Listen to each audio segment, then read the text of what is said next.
and I've probably just woken up the whole street. But that's part of the charm of owning a 20-year-old Porsche Boxster. This Porsche Boxster is almost as old as YouTube, but it has more soul than most modern stuff on the road today.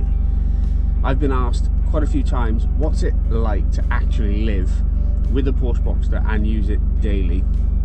So that is exactly what I'm going to talk to you about in this video. My morning commute lasts roughly 28 minutes, and the journey is along country roads in South Wales. And these country roads pass through villages, pass through towns, and they're not the smoothest in the world. They're definitely full of potholes and not that comfortable.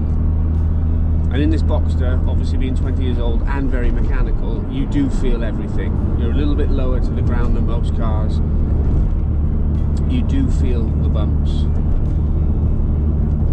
Things move, things make noise. The steering wheel makes noise, even though I fitted this one myself.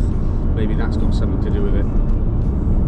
But as you might be able to pick up, when I go over a bump,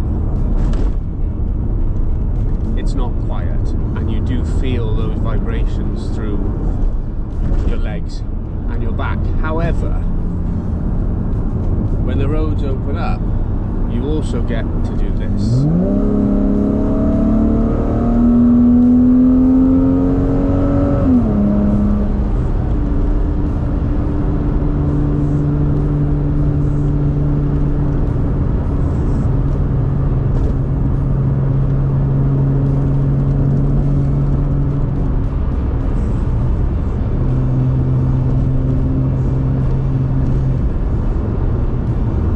Periodically,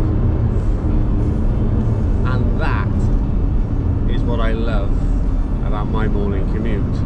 I get to drive a Porsche Boxster, and I don't think there's any other car that will make me feel like that on my way to work.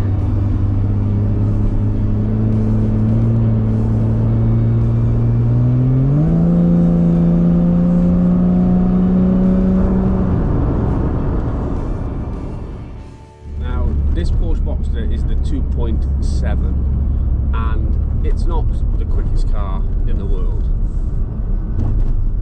It's not the quickest car that I've ever owned, but I've never felt like this driving a car. It sticks to the road. It's like a go-kart.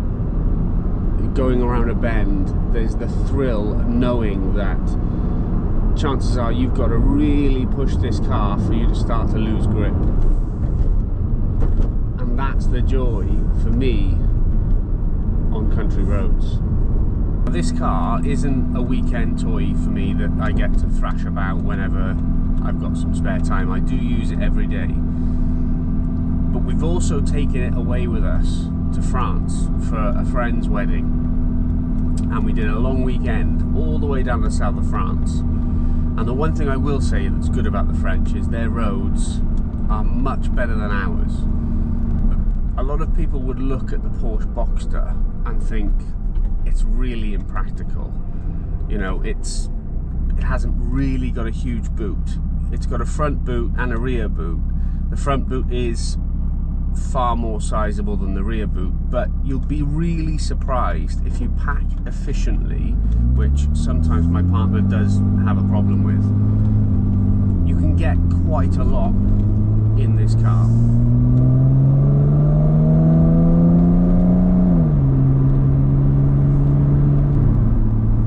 The Porsche Boxster has also been dubbed by many as the poor man's Porsche, and I've said this before, but if this is what it feels like to be poor, I never want to be rich.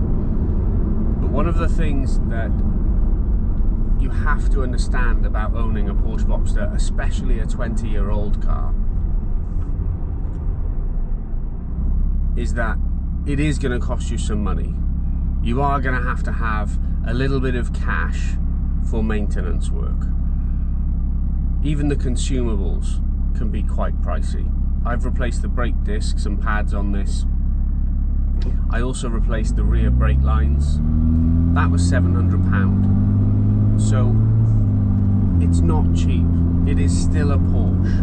Mechanics still see you coming and think, I might put a little bit more on that. And I'm convinced of that, even though I have no proof.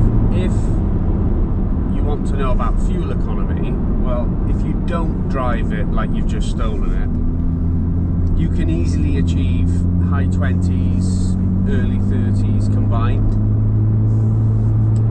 But if you want to enjoy the car, and I mean really enjoy it, you won't get those numbers.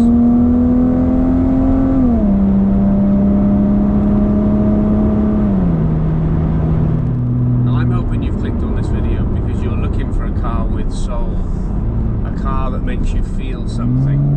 Whether you're driving to work, driving to France, or just popping down to the shops.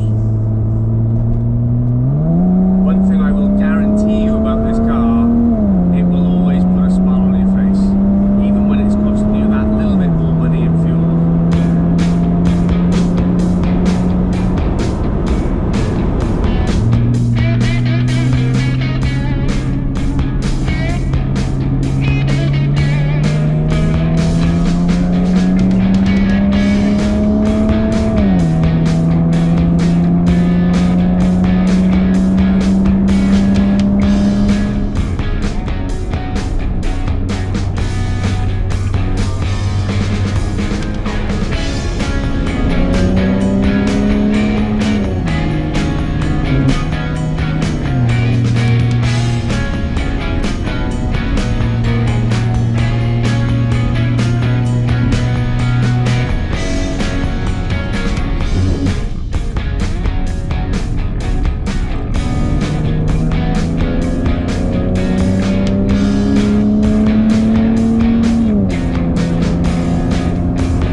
If you're anything like me and you love making a car feel like your own and making modifications to it, the Porsche Boxster is actually relatively easy to work on. It's still old enough to be really mechanical with no real difficult electrical stuff going on. I've changed the steering wheel. I've removed the cluster gauge sun visor to make it look a little bit more resto mod retro, which I love, and there's loads more to be done on that as well. And me and my friend John have also changed the exhaust, and I think it sounds so much nicer. And this car isn't about speed or stats. For me, it's about a feeling. It's about an emotion. And I've been on my deathbed twice with cystic fibrosis. And time really does matter. How we spend our time matters. Are we enjoying ourselves? Are we making questionable decisions, exhausting our wallets, but having fun whilst we do it? Surely that's what it's all about, right? And this Porsche Boxster does all of those things to me. It's one hell of a car. Thank you for watching. Please like, comment, subscribe. What do you think about this car? And if you haven't already, feel free to join the Exhausted Wallet Car Club over on Patreon. I'll put the link in the description.